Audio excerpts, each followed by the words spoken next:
तमसो मा ज्योतिर्गमय मृत्योर्मामृतं गमय।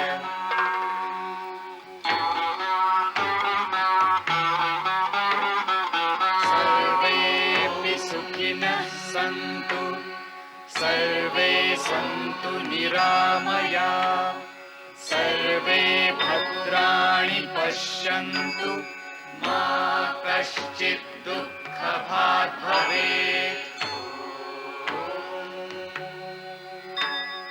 द्यौः शान्तिः शान्तिः अन्तरिक्ष शान्तिः शान्तिः पृथिवी शान्तिः शान्तिः आपः शान्तिः शान्तिः ओषधयः शान्तिः शान्तिः वनस्पतयः शान्तिः शान्तिः विश्वे देवाः शान्तिः कामः शान्तिः शान्तिः क्रोधः शान्तिः शान्तिः ब्रह्म शान्तिः शान्तिः सर्वः शान्तिः शान्तिः शान्तिरेव शान्तिः शान्तिः सामः शान्तिरेधि। यतो यत समीहसे ततो नु अभयं कुरु शन्नः कुरु प्रजाभ्यो भयं न पशुभ्यः। सुशान्तिर्भवतु सुशान्तिर्भवतु सुशान्तिर्भवतु।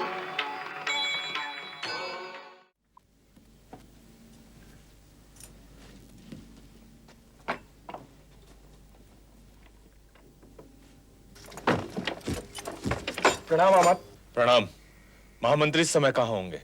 प्रातः सम्राट का विशेष दूत आया था, अतः संभवतः। ठीक है।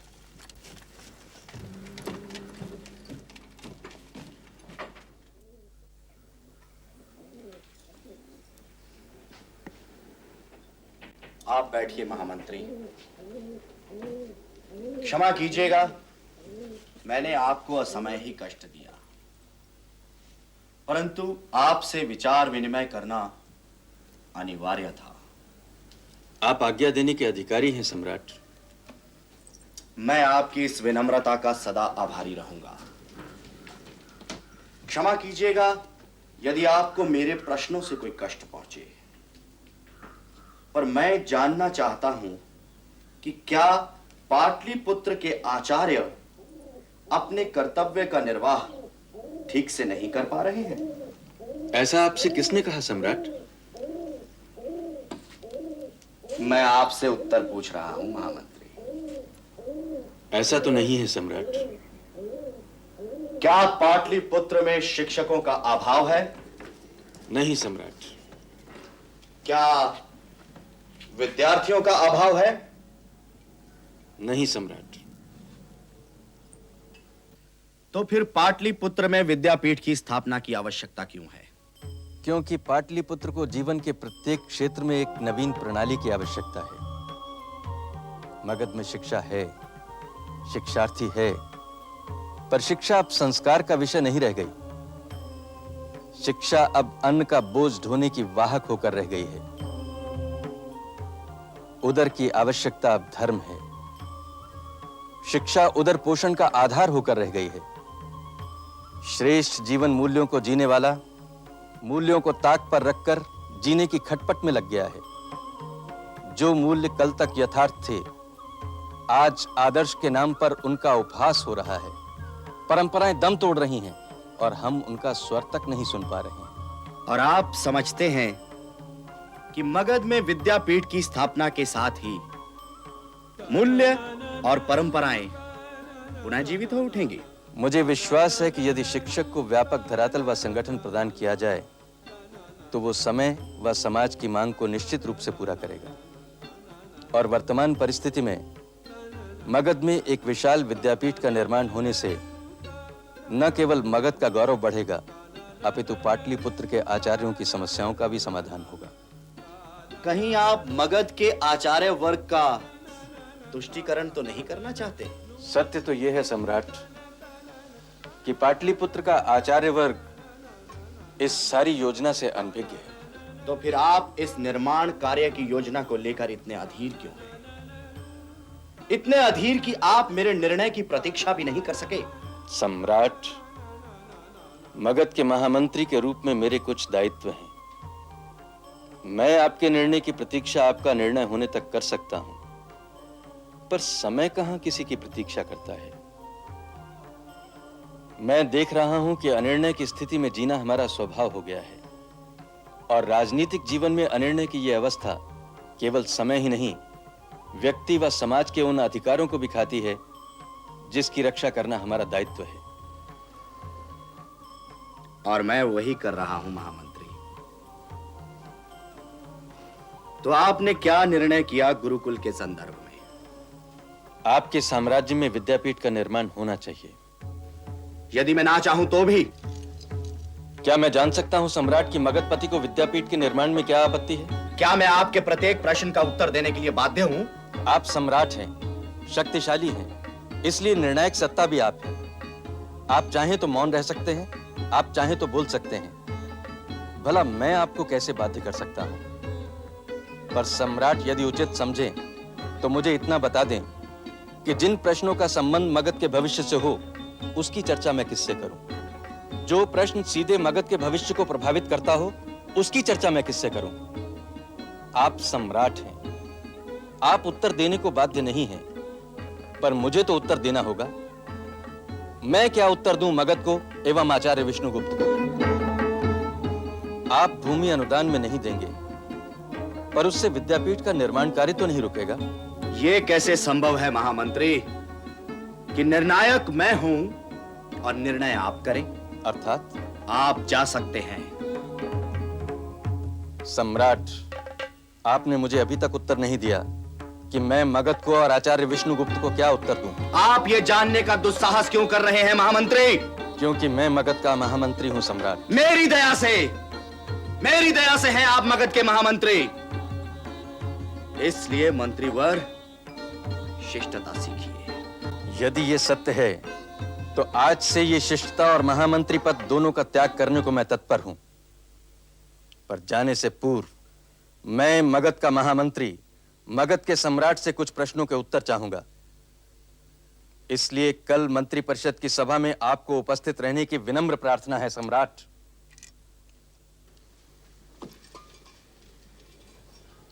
महामंत्री, कल और आज में बहुत अंतर है महामंत्री। पता नहीं कल सूर्योदय हो या ना हो, इसलिए मैं तुम्हें आज अनुमति देता हूं। संभवतः कल तुम्हारे पास अधिकार ना हो, अनुमति ना हो, इसलिए तुम जो पूछना चाहते हो आज ही पूछ लो। और यदि तुम में अकेले पूछने का साहस ना हो तो मंत्री परिषद को यहीं बुला लो। किंतु तुम्हारे हर प्रश्न का एक ही उत्तर होगा कि नंद वंश तुम्हारी दया पर नहीं पल रहा है। उसके पास सामर्थ्य था, सामर्थ्य है। तुम्हारे सामर्थ्य और बुद्धि की उसे कभी आवश्यकता नहीं थी। अमात्य, महामंत्री को शिष्टता सिखाइए और इन्हें अपनी मर्यादा का भान कराइए। ले जाइए इन्हें।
मेरे पिता को द्वितीय परशुराम कहते थे।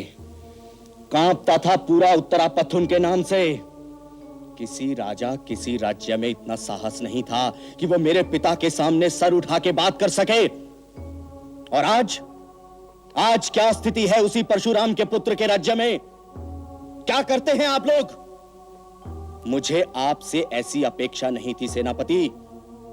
आप मेरे विश्वस्त हैं। आप क्यों भूल जाते हैं कि आपके पिता के पराक्रम, शौर्य व पुण्यों के कारण ही आप आज मगध के सेनापति का पद विभूषित कर रहे हैं? आपके पिता मेरे पिता के विश्वास पात्र थे और आप मेरे। फिर किससे डरते हैं आप? किससे डरते हैं कि मंत्री परिषद में जो प्रस्ताव आपको स्वीकार नहीं, उनका विरोध करने में भी आप हिचकिचाते हैं? मुझे बहुत आश्चर्य हुआ सेनापति, जब महामंत्री ने मगध की व्यवस्था में उच्च पदों पर आचार्यों को नियुक्त करने का प्रस्ताव रखा और आपने उसका विरोध नहीं किया। क्या आप नहीं देख पा रहे थे कि महामंत्री वररुचि मगध की राजनीति में आचार्यों का वर्चस्व बढ़ाने का प्रयत्न कर रहे हैं, ताकि मगध की सत्ता आचार्यों के हाथ आ जाए और नंद कुल का हितैषी वर्ग उससे दूर किया जा सके? क्या आप यह भी नहीं देख पा रहे हैं कि महामंत्री राजा के विश्वस्त एवं मगध के सेनापति के साथ एक सामान्य अधिकारी सा व्यवहार कर रहे हैं और आप चुप हैं? एक सामान्य आचार्य द्वारा अनुदान में मांगी गई भूमि के प्रस्ताव का आप विरोध करना चाहते हैं, परंतु कर नहीं पाते। ना चाहते हुए भी आप उसे सहमति देते हैं। क्यों? किससे भयभीत हैं आप? क्यों डरते हैं आप? अमात्य राक्षस यदि मौन है तो मैं विरोध कैसे कर सकता हूं सम्राट? अमात्य राक्षस मेरे सेवक हैं, स्वामी नहीं। मैं उनका आदर करता हूं, इसका अर्थ यह नहीं है कि मैं उनके निर्णयों से बंधा हुआ हूं। सेनापति, मैंने सदैव आपके मतों का सम्मान किया है, सदैव आपको एक सबल व निर्णायक सेनापति के रूप में देखा है। मैं आपको निर्बल नहीं देखना चाहता। युद्ध भीतर हो या बाहर, मैं आपको सदैव विजयी देखना चाहता हूं। और फिर मेरा सामर्थ्य तो आपके साथ है ही। फिर आप इतने किंग कर्तव्य विमूढ़ क्यों हैं? सेनापति, मगध को आज भी आपके शौर्य व पराक्रम की आवश्यकता है, और आप इतने हतबल। जाइए, परंतु भयग्रस्त होकर नहीं, निर्भय होकर। मगधपति आपके साथ है। प्रणाम।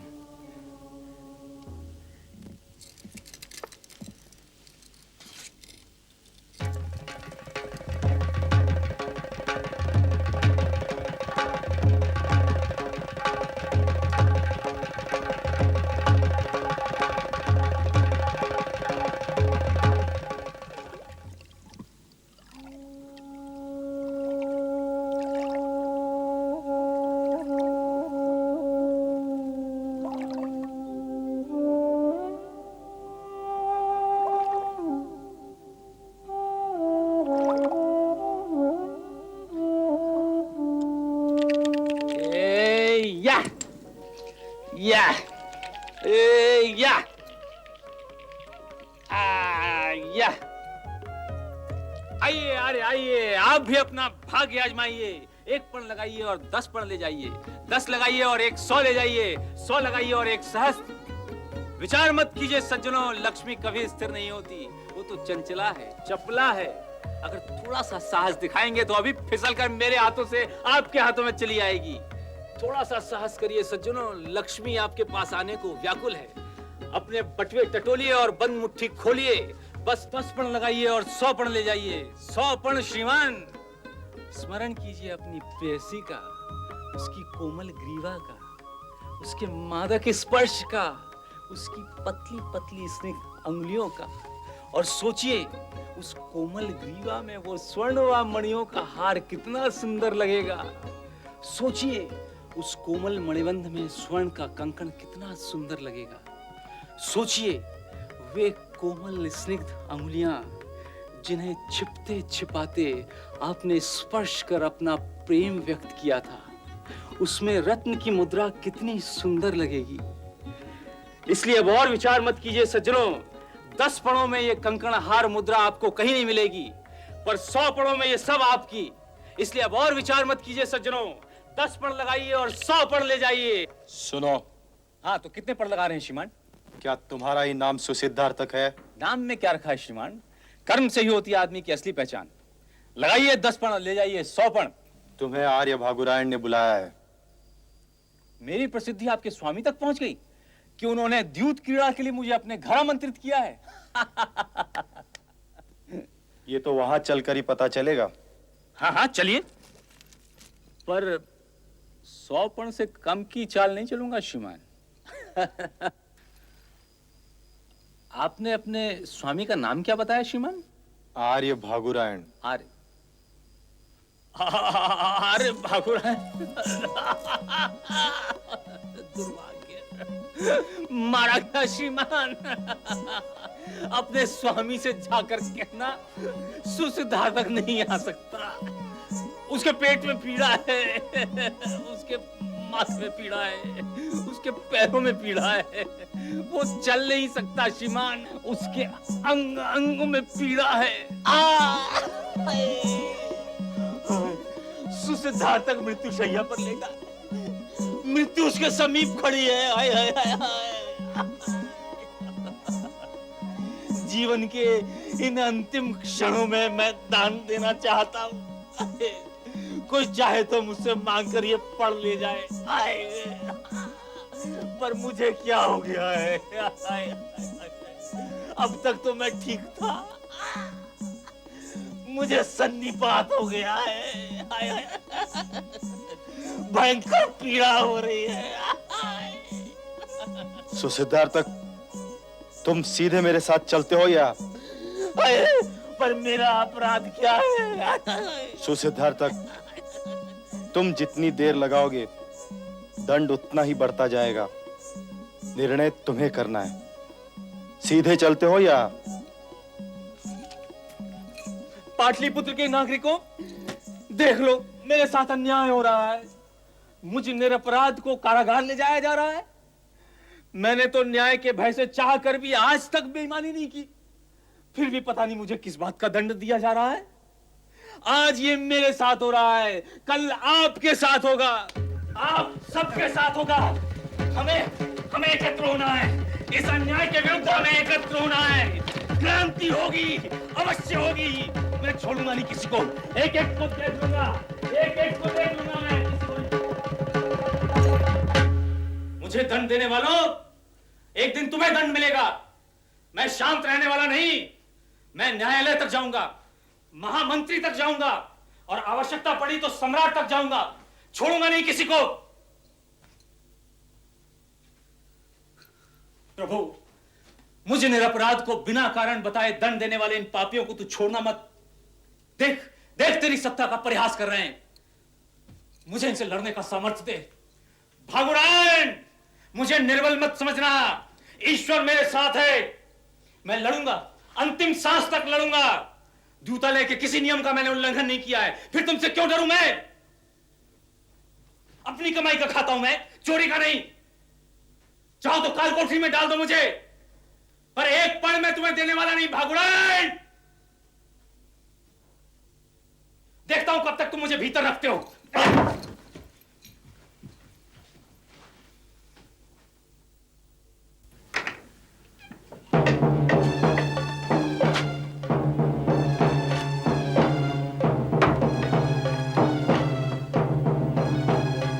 पीटोगे ना मुझे?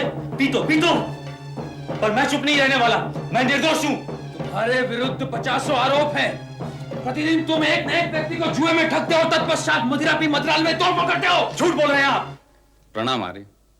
इतना आवश्यक कार्य क्या आ पड़ा कि मुझे इस तरह बुलाना पड़ा? कार्य की गंभीरता व गुप्तता इतनी अनिवार्य थी कि मेरे पास यही मार्ग था। मारो मुझे और मारो, पर मैं चुप नहीं रहूंगा। तुम्हें एक आचार्य पर दृष्टि रखनी है। एक ब्राह्मण पर? हाँ। और ब्राह्मण का अपराध क्या है? मैं नहीं जानता। तो फिर आदेश किसका है? इसका उत्तर भी मैं तुम्हें नहीं दे सकता। इसका अर्थ समस्या गंभीर है। हाँ। ब्राह्मण का नाम क्या है? विष्णुगुप्त। क्या करता है? मैं भी उसके बारे में ज्यादा कुछ नहीं जानता, पर इतना बता सकता हूं कि वह तक्षशिला विद्यापीठ में राजनीति का शिक्षक रहा है। पाटलिपुत्र के आचार्य चणक का पुत्र एवं भूतपूर्व महामंत्री शक्टार के पुत्र शिरक का बाल सखा है। ब्राह्मण अभी अभी पाटलिपुत्र लौटा है और ब्राह्मण राजनीति का शिक्षक, समस्या की गंभीरता और आपका उस पर दृष्टि रखने को मुझे कहना, कहीं शासन को तो उससे भय नहीं है? हमारा कार्य निष्कर्ष ढूंढना नहीं है, तुम्हें सिर्फ आचार्य विष्णुगुप्त पर दृष्टि रखनी है। समझ रहा हूं आर्य, पर सामने वाले व्यक्ति की था लेने का प्रयत्न भी तो मुझे ही करना है। संभवतः मेरी लड़ाई सच से होने जा रही है। कल से तुम अपना कार्य प्रारंभ कर दो, पर मेरे अतिरिक्त किसी को इसकी सूचना तक नहीं होनी चाहिए। ऐसा ही होगा आर्य। मैं चलता हूं। आर्य, थोड़ी सी मदिरा मिल सकती है? तुम इस समय बंदी हो सुसदर तक।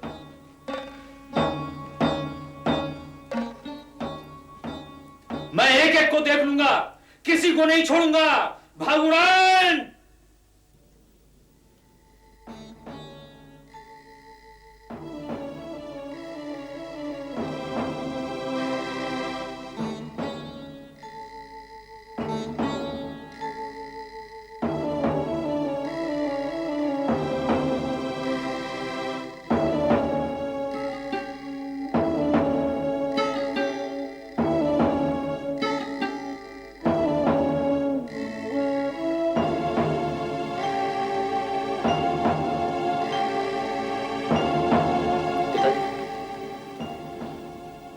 अमात्य का आत्यायन आपके दर्शन की अनुमति चाहते हैं। अमात्य का मैं आदर करता हूं।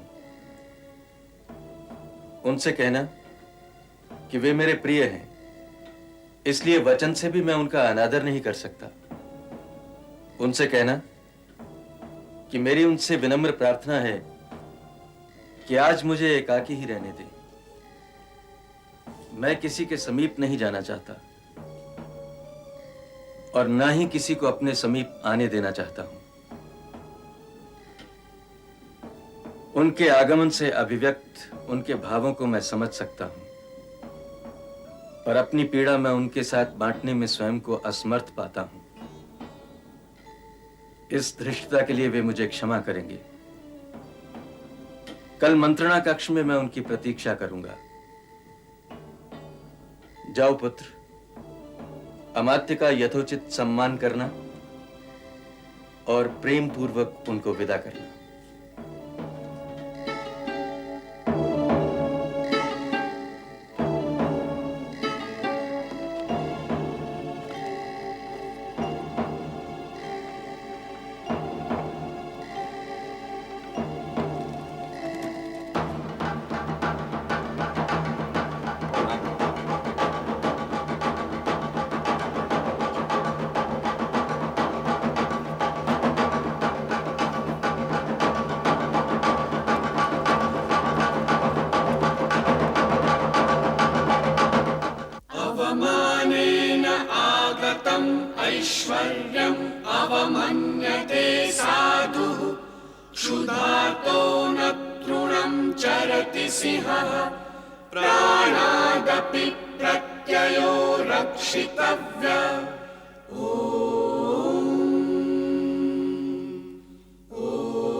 ऐश्वर्यम् अवमन्यते साधुः क्षुधार्तो न तृणं चरति सिंहः प्राणादपि